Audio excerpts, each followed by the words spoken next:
Hey everybody, welcome to the videos from breaking down the two-game Tuesday slate that we have over on DraftKings. Kind of weird saying that, but COVID has us doing some crazy things. And looking at the news alerts heading into Week 16, looks like we're going to be dealing with some crazy stuff once again. So we're just going to have to get used to it at this point. I do want to apologize for no content for the Monday slate. I've just been very busy packing things up. I'm heading back to Ohio for the holidays, so I have a flight in a couple of hours. So I didn't have much time to get everything sorted out, and that's why the video probably looks a little bit different. There's no green screen, the lighting's terrible, but we'll deal with it, and then we'll probably get a little bit better once I actually fly in and can set everything up once again. So bear with me just for today's video. But if you do find this helpful in any way possible, make sure you leave a like, subscribe to the channel if you haven't already. If you want to take that one step further, become an official member over on Patreon. Link is down below in the description for that. Cheat sheets, optimizers, ownership projections, all that fun stuff. Link can be found down below. And that's for the NFL, NBA, MLB, and NASCAR once those seasons start back up again.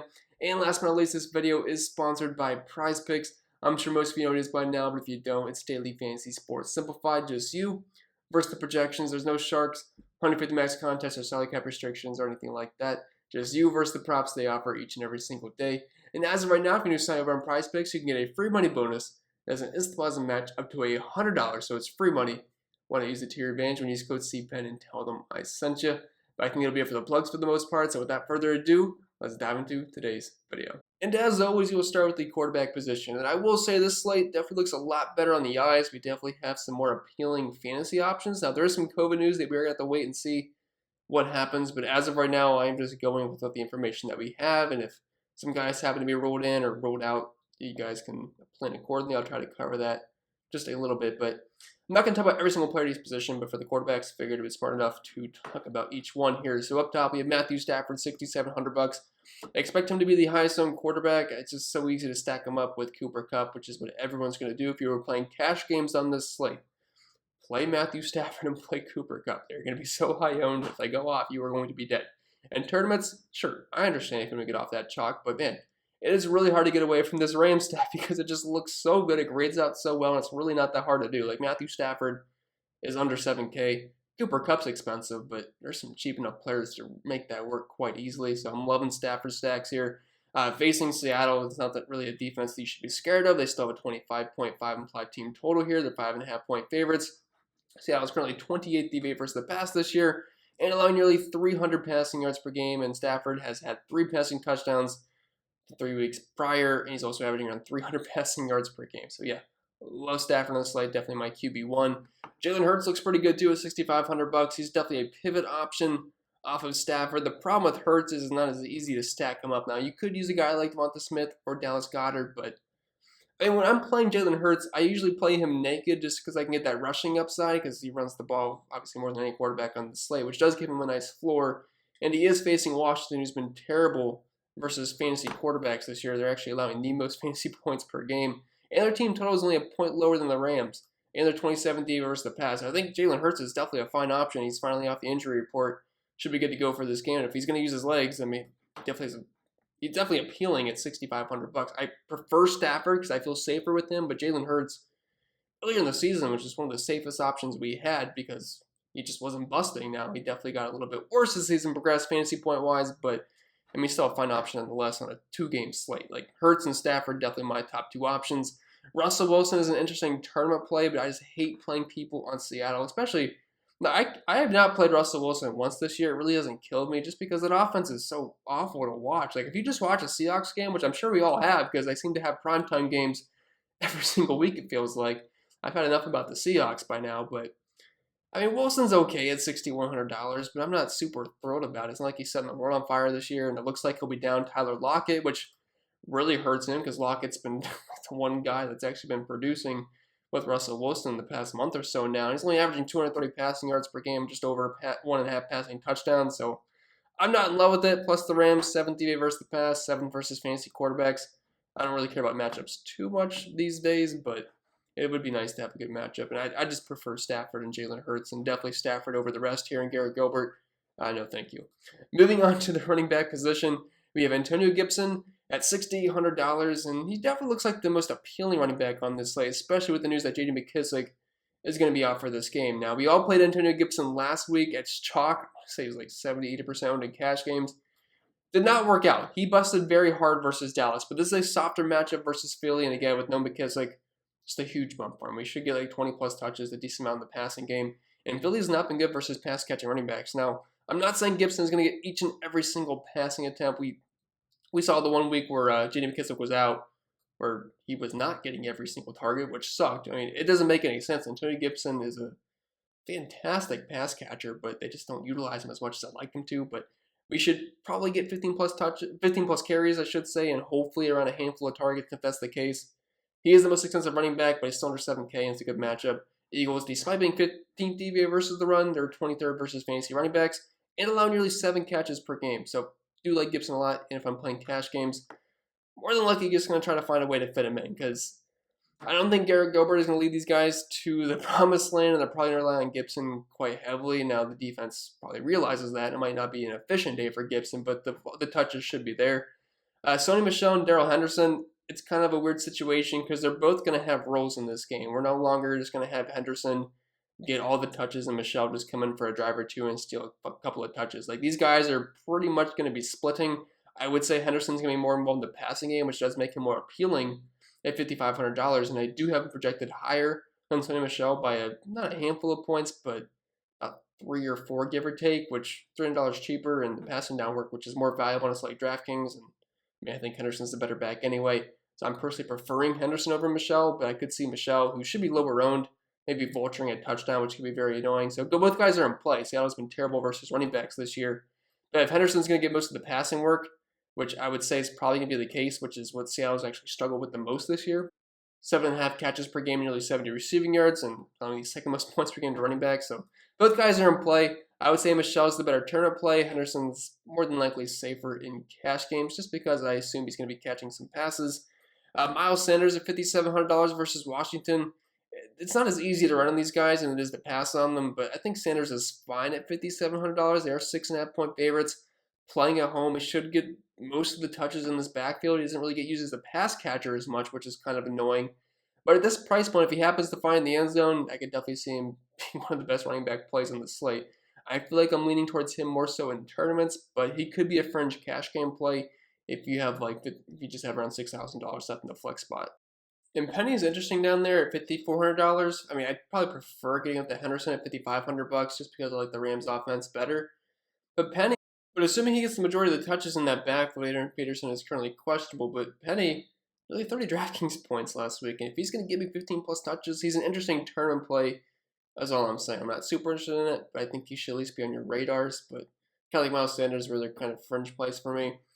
And moving on to the wide receivers, it's going to depend on if Tyler Lockett is going to play or not. I don't think he's going to, but he could still test negative. I mean, the rules are kind of confusing, but I guess if he tests negative, he could still give it a go. I'm not sure if that's going to be the case, though, but if he happens to be out, DK Metcalf at $6,400 seems a bit cheap, and if you are stacking the Rams, he is the one obvious run back option that you have on that team. No one else really looks super appealing unless you want to take a tight end like Disley or Everett, or you could use a Freddie Swain or D. Eskridge down here. You should get some snaps, but the target's probably not going to be there too much, but they'll be on the field nonetheless. But starting up top with Cooper Kupp, he's below 9K. Just play Cooper Kupp. I mean, why wouldn't you want to play Kupp? All he does is just smash every single week. Facing Seattle's secondary, not really concerned there. They're 28th versus the pass this season. 10th versus fantasy wide receivers, but you can't stop Kupp. He's going to get like 10 to 14 targets every single week, over 100 yards, probably catch 8 plus. More than likely gets into the end zone, 32% target share in the season.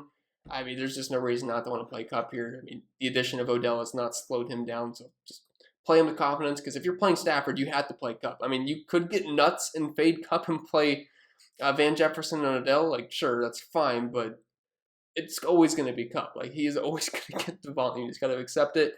And like I said, Metcalf is the obvious run back option, because if Lockett happens to be out, I mean, it's just a big boost for Metcalf. I know that he's been struggling majorly, and Lockett's been the one guy that's producing. But if you take Lockett out of the equation, it's just the ball's going to have to go to Metcalf more, unless you think Freddie Swain and D. Eskridge are just going to all of a sudden just turn into Tyler Lockett, which I don't think is going to be the case. Devonta Smith, if you are playing Jalen Hurts, you can play him naked, especially in cash games. But if you do want to pair him with a guy, Devonta Smith's like the only guy that's even relevant, unless you want to use like a Jalen Reagor, but I don't really want to go that route, so I think Smith's fine in tournaments. I mean, Washington has not been good versus wide receivers so far this season.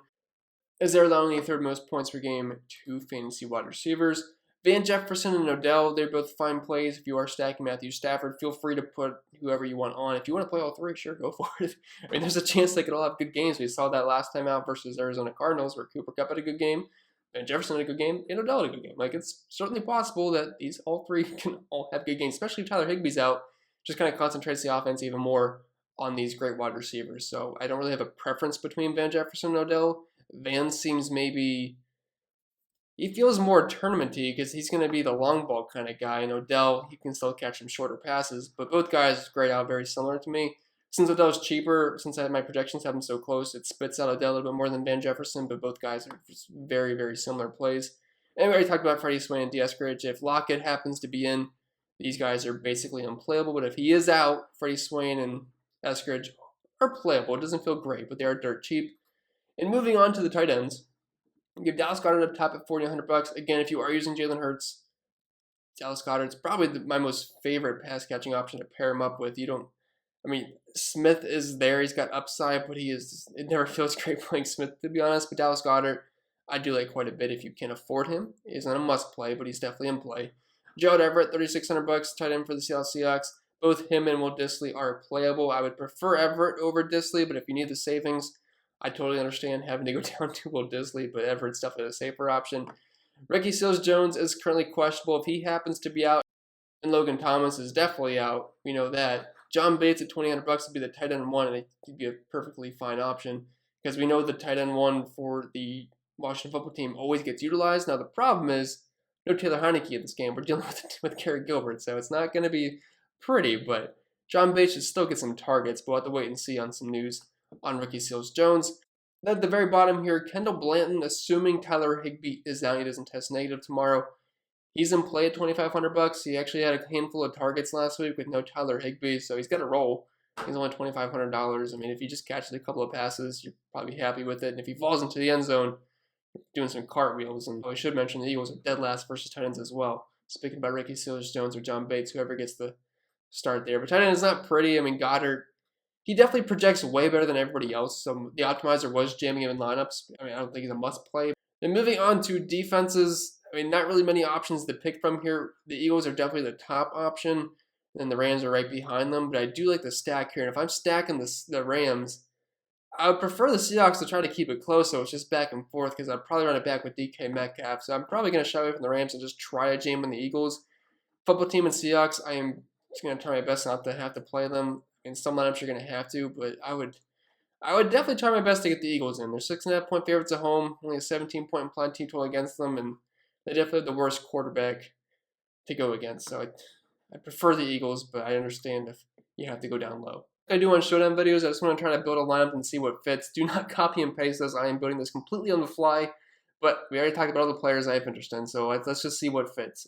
So, like I said, loving the Rams stack. It is not going to be sneaky by any means, but they're definitely my favorite stack on the slate. So we're going to plug in Matthew Stafford. We're going to make sure we get Cooper Kupp in. Like, I don't have to show you the numbers, but just how good is Kupp? Like, every single week. His one bad week was 11 points versus Arizona week 4. And they were getting blown out. Besides that, the guy's just absolute money. So we're going to plug him in. And then I'm going to run it back with DK Metcalf.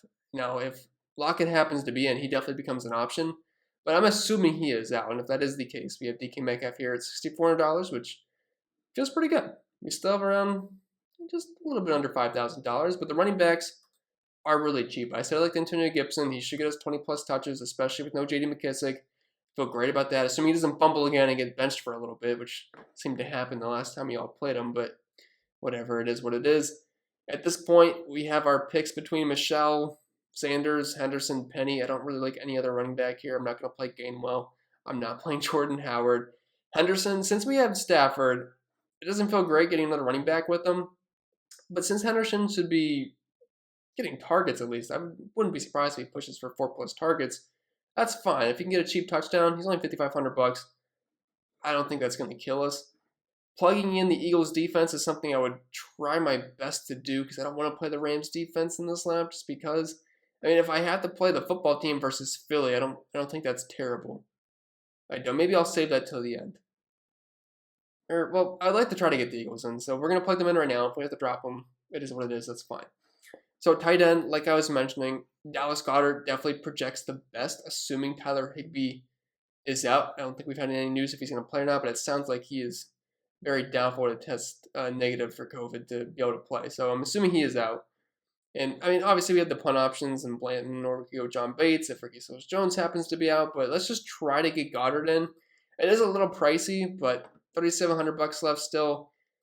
We're gonna have to throw in maybe like a dirt cheap wide receiver here. We might have to end up playing like a Freddie Swain at $3,400, and if we happen to go that route, $4,000, which kind of sucks because I wanted to get another pass catcher with Matthew Stafford, because we really only have one. Yes, we do have Darrell Henderson, but I would like another receiver, like one of the big three of Odell or Van Jefferson. If we plugged in Odell, I realize we're over the salary cap. We're $800 over, so we could either drop our tight end or maybe we have to drop the defense. Like, I'm not going to die on the hill of playing a certain defense. Like, whatever. I don't think the Eagles defense will be too far away scoring-wise between, like, the football team. Like, I'm not super scared of the Philadelphia Eagles offense. I realize the football team's on the road and they've not been very good this year, but they're only $2,500.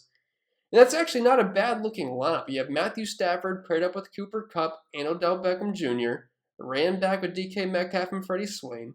We have Antonio Gibson, a running back. Darrell Henderson kind of paired up with Matthew Stafford, but just kind of like a cheap running back on the team that I think is going to score the most points and should catch some passes, so I think that's fine. This is a main slate. I wouldn't recommend doing that, but since it's a two-game slate and we don't have many options, I'll let it slide. Dallas Goedert, I think, is by far the best tight end play on the slate. And then we have the Washington football team. Yes, we are going against our defense, but again, two-game slate, so we can break the rules a little bit. Again, don't copy and paste this, but that's just something that did fit as we talked about it, just using the plays that we talked about. But with that being said, I think that'll be pretty much it for the video. So I hope it was helpful, and if it was, make sure to leave a like, subscribe to the channel if you haven't yet already. If you want to take that one step further, become an official member over on Patreon. Link is down below in the description for that. Cheat sheets, optimizers, ownership projections, all that fun stuff. You know where to find it. And don't forget, this video was sponsored by PrizePicks. Just you versus the projections. And as of right now, if you're new sign over there, you can get a free money bonus up to $100 when you use code CPIN and tell them I sent you. I think it'll be it. I'll stop rambling. I do apologize for the poor video quality, which is, you're probably going to see the lighting's just kind of terrible right now, but it'll get better tomorrow once I actually have some time to set things up in that. But I do hope this was helpful, and I will see you guys in the next video for the Week 16 First Look lineup.